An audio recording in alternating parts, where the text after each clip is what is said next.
Olá, alunos do quarto ano.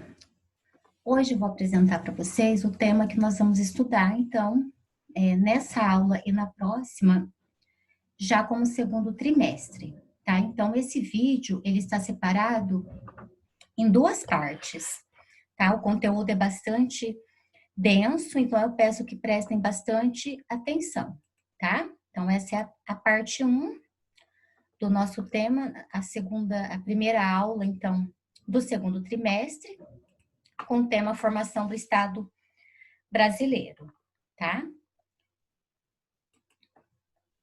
Então, para analisar sociologicamente a formação do Estado brasileiro, é importante destacar algumas características que marcaram a vida das instituições políticas no país. Entre essas características, podemos citar o patrimonialismo, que se apresenta ao longo de nossa história pela indistinção entre esfera pública e privada, o coronelismo e o clientelismo. Nessa aula, então, eu vou fazer uma apresentação para vocês desde o período colonial, passando pelo período imperial, a República Velha no nosso país, o coronelismo, a Era Vargas, a democracia populista e a ditadura militar, nessa parte um, tá? Então, continuando, o que vem a ser o patrimonialismo? O patrimonialismo é um modelo tradicional de dominação, cujas bases estão na manutenção dos vínculos entre as esferas pública e privada, viabilizando a manutenção de privilégios das elites nas esferas, em ambas as esferas, né? O período colonial, então, ele compreendeu, né, de 1500 a 1530, depois adentrou no século XVII e século XVIII. Então, quando falamos em formação do Estado, não podemos esquecer que o Brasil é fruto da expansão marítima das potências europeias, principalmente de Portugal. O fato do país ter sido inserido no sistema internacional como colônia de exploração é fator importante para o nosso estudo. No âmbito econômico, o período colonial teve três grandes ciclos, que foi o pau-brasil, o ciclo do açúcar e o ouro. Essa aula ela pode parecer ser só de história, mas é muito importante a compreensão total desses períodos que nós vamos tratar nessa aula, para a compreensão da formação do Estado brasileiro, tá? Como que se formou e por que hoje ele ainda tem resquícios, né, desses períodos que nós estamos vendo. E além dos três ciclos, né, é importante destacar que existiu também no Brasil o ciclo da pecuária. Primeiro aconteceu no Nordeste, no século XVII, depois no Sul, né, durante o século XVII e o século XVIII, tá? O período colonial brasileiro, que compreendeu de 1500 a 1822, foi marcado pela exploração. Portugal não tinha interesse em construir no Brasil uma sociedade política organizada. Segundo o sociólogo Oliveira Viana, o Brasil era formado por vários núcleos privados e independentes, e cada um tinha sua própria vida econômica, jurídica e moral. Desenvolveu-se nesse núcleo privado um individualismo de natureza anárquica, sem identificação com a ordem pública. No ensaio Populações Meridionais do Brasil, Oliveira Viana chama atenção para esse cenário, presente desde a formação do Brasil, que impossibilitava a constituição de uma sociedade moderna. Né? Para o Oliveira Viana, somente um Estado forte e centralizado seria capaz de criar um sentimento de pertencimento público e encerrar vínculos privados. Seguindo a preocupação em entender a formação da sociedade do Estado brasileiro, o historiador Sérgio Buarque de Holanda, no capítulo Homem Cordial do livro Raízes do Brasil, esse que eu coloquei na imagem, do historiador, então, Sérgio Buarque de Holanda, ele explica que um dos traços do brasileiro é a propensão a sobrepor as relações familiares e pessoais, as relações profissionais ou públicas. Para ele, o brasileiro tenderia a rejeitar a impessoalidade dos sistemas administrativos em que o público é mais importante do que o indivíduo ou o privado. Para ele, uma característica marcante do modo de ser do brasileiro é a dificuldade de cumprir os ritos sociais, que são rigidamente formais, e de separar, com base em uma racionalização desses espaços, o público e o privado. Aqui eu coloquei uma imagem do Oliveira Viana e aqui uma imagem do Sérgio Buarque de Holanda. Além desses, né, além de Oliveira Viana e Sérgio Buarque de Holanda, a gente também pode citar o Gilberto Freire, autor do Casa Grande Senzala, muito criticado, né, que muitos dizem que ele escreveu esse livro sentado na varanda da Casa Grande, por fazer parte da elite agrária da época, né? E foi ele que inventou o termo democracia racial, o mito democracia racial, né? Que para ele existia uma relação de harmonia entre escravos, entre negros e brancos aqui no Brasil, e as elites, o que é desconstruído por muitos autores, tá? Nós vamos entrar agora no período imperial, que teve o fim em 1822, com a proclamação da independência, né? E ocorreu, então, nesse período, a transposição das estruturas do Estado português para o Brasil, que reforça um tipo de relação existente entre Estado e sociedade civil, na qual o primeiro predominaria sobre a segunda. A primeira Constituição brasileira, de 1824, concedeu grandes poderes ao imperador, que detinha os poderes executivo e moderador. Esse último era muito mais importante, muito mais poderoso que o executivo, por exemplo. A Carta Imperial também instituiu uma série de direitos formais inspirada nos princípios liberais que sopravam da Europa para as Américas, desde a independência dos Estados Unidos, mas que não tinha influência no cotidiano brasileiro, já que grande parte da população estava excluída da cidadania recém-constituída. Os escravos, por exemplo, nem sequer eram citados nessa Constituição.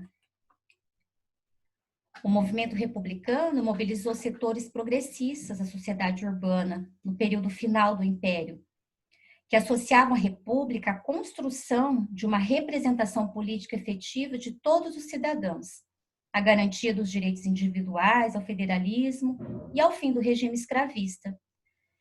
Mesmo assim, a República foi proclamada em 1889 por meio da ação política das elites oligárquicas das províncias da região sudeste e das elites intelectuais e militares influenciadas pelo positivismo. Como a independência, a proclamação da República foi uma transformação social construída de cima para baixo, que exclui as camadas populares. Passando então agora para a República Velha, né? O primeiro período republicano brasileiro, então, ficou conhecido como República Velha. Foi marcado pela consolidação das elites provinciais rurais, acostumadas a desconsiderar qualquer autoridade constituída e a fazer valer a própria vontade em sua área de influência. Nesse período, o desafio, né,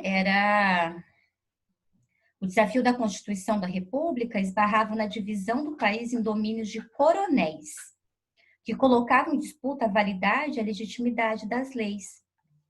Entre as abordagens clássicas sobre o coronelismo, destaca-se um estudo muito interessante de Vitor Nunes Leal, chamado Coronelismo, Enxada e Voto, que ele escreveu em 49. Para ele, o coronelismo é um fenômeno consolidado a partir do momento em que o poder público fortalecido opta pela manutenção dos antigos chefes locais, poder privado. O município, nesse contexto, seria a esfera pública predominante do continuismo e do predomínio da esfera privada sobre a esfera pública. Tem umas clássicas imagens do coronelismo aqui. Essa daqui sempre cai em vestibulares, né, em testes, Enem. Essa daqui nos remete ao voto do cabresto, foi a mais completa tradução da manipulação das eleições durante a República Velha. Hoje ainda a compra de votos, o abuso das autoridades, a utilização da máquina pública em favor de um candidato ainda faz parte do cotidiano político eleitoral brasileiro, infelizmente, né?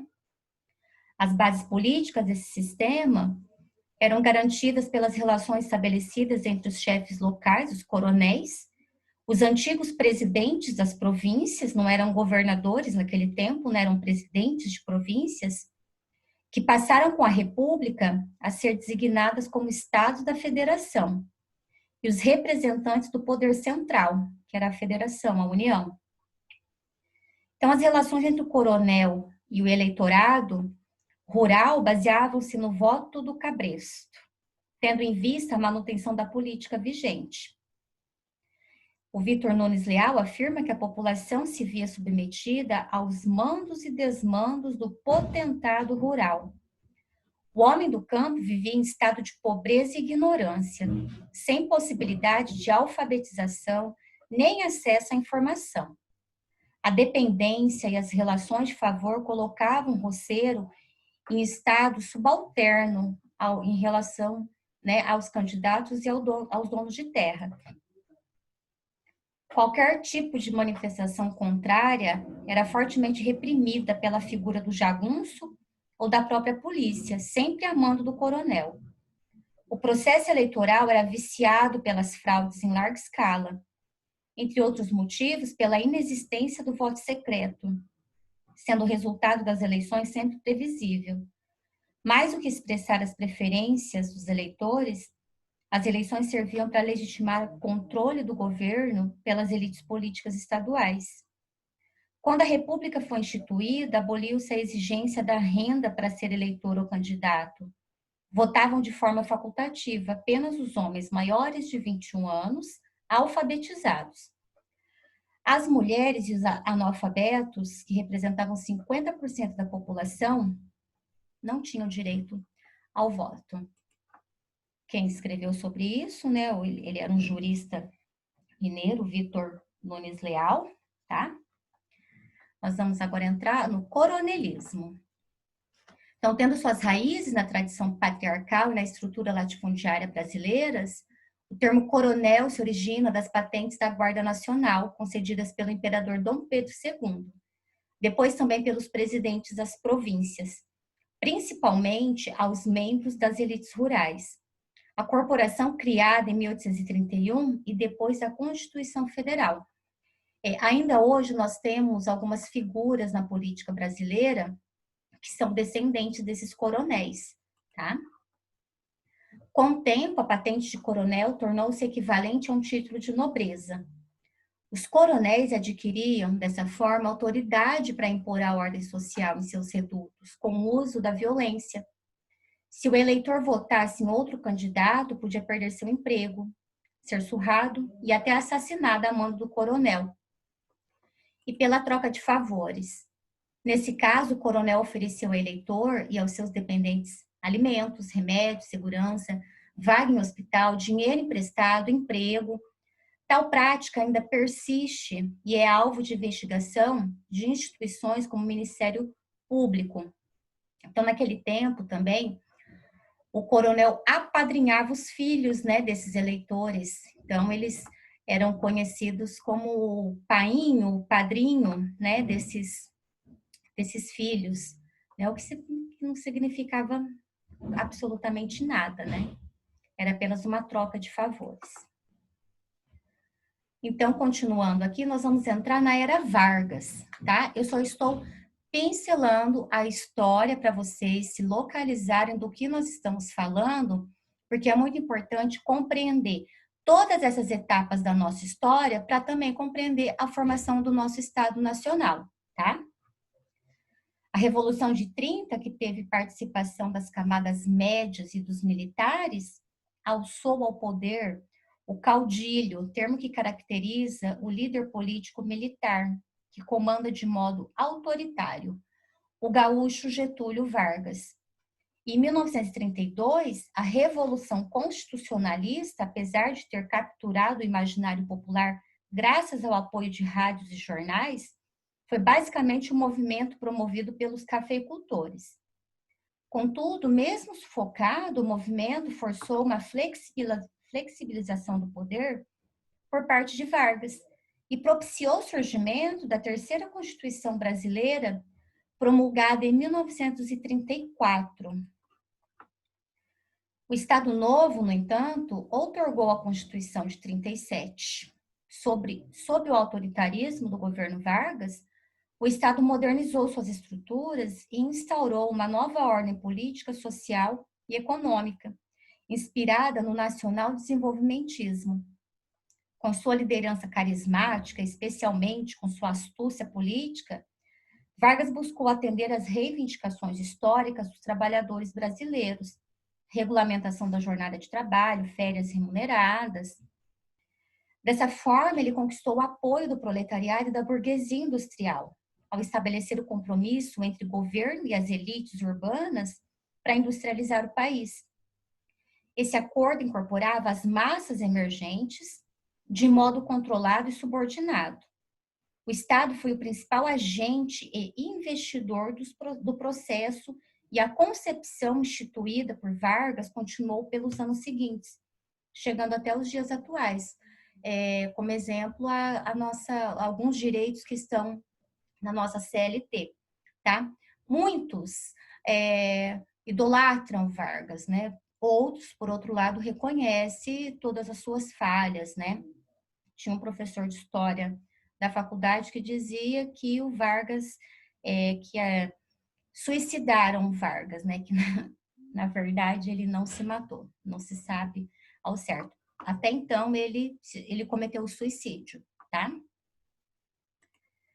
Indo adiante ainda, né, com a democracia populista, então após essa queda de 45, a promulgação da Constituição de 46 engendrou um Estado influenciado pelos ideais democráticos vigentes em grande parte do Ocidente, em especial nos Estados Unidos. Porém, o período entre 45 e 64 foi turbulento, apesar do desenvolvimento econômico verificado particularmente no governo JK. Essa foi uma fase de breve experiência democrática, contudo manteve restrições políticas aos cidadãos e limitou a construção de um estado de bem-estar no Brasil. Lembrando que esse período foi o período também que Brasília foi construída, né? Então, com a Constituição de 46, foram mantidos os direitos civis e garantidos os direitos civis e políticos. O último governo democrático foi o de Jânio Quadros, que renunciou em agosto de 61. Na sequência, assumiu o vice João Goulart, conhecido como Jango, por sua proximidade com o movimento sindical e o Partido Comunista. O governo de Jango sofreu forte pressão da oposição, que era contrária à sua posse. Pressão essa que foi mitigada somente com a instituição da segunda experiência parlamentar no Brasil, em 61. A primeira havia ocorrido em 1847, durante o reinado de Dom Pedro II. O plano trienal, instituído por Jango, com suas reformas de base, agrária, educacional, fiscal e urbana, não obteve sucesso. Em 64, os militares tomaram poder e iniciaram o mais recente período autoritário da história brasileira. Dizem também, há muitas conspirações a respeito desse período, né? Que o Jânio Quadros, o João Goulart também, ele morreu na Argentina e também fora assassinado, né? Há algumas conspirações a respeito desse assunto. O Jânio Quadros, ele deu um de doido, não sei se ele era doido de verdade, né? E falou que ele estava renunciando por causa de forças ocultas, né? Então, assim, esse foi um período bastante turbulento e com muitos mistérios ainda a ser desvendado pela história, tá? Para finalizar essa aula, nós vamos falar um pouquinho da ditadura militar, o golpe de 64, né? Se fala golpe civil-militar, tá? Que foi resultado de uma longa conspiração entre políticos de oposição e líderes militares. Com forte viés anticomunista, interrompeu violentamente a experiência democrática do país com o apoio das elites empresariais, dos setores conservadores da igreja, das camadas médias urbanas e dos grandes produtores rurais. A ditadura militar estendeu-se por mais de 20 anos. Foi um regime marcado pela repressão, que violou duramente os direitos políticos e civis e promoveu práticas como tortura e assassinatos políticos. Do ponto de vista da economia, o período entre 68 e 73 ficou conhecido como milagre econômico, o que é contestável, tá? Por causa das taxas de crescimento do PIB, que alcançaram 10% ao ano em média. Esse surto de crescimento também ficou conhecido como modernização conservadora, por conta dos níveis de concentração de renda criados pelo milagre. E, gente, tem movimentos ainda hoje que pedem a volta da ditadura militar, que pede um golpe, né? Eles talvez não tenham estudado a história para saber realmente o que houve nesse período, né? Vocês já são mais sabidos do que essa turma aí que pede essa volta da ditadura militar. Eu vou continuar o assunto, então, na parte 2 dessa mesma aula. Vamos lá.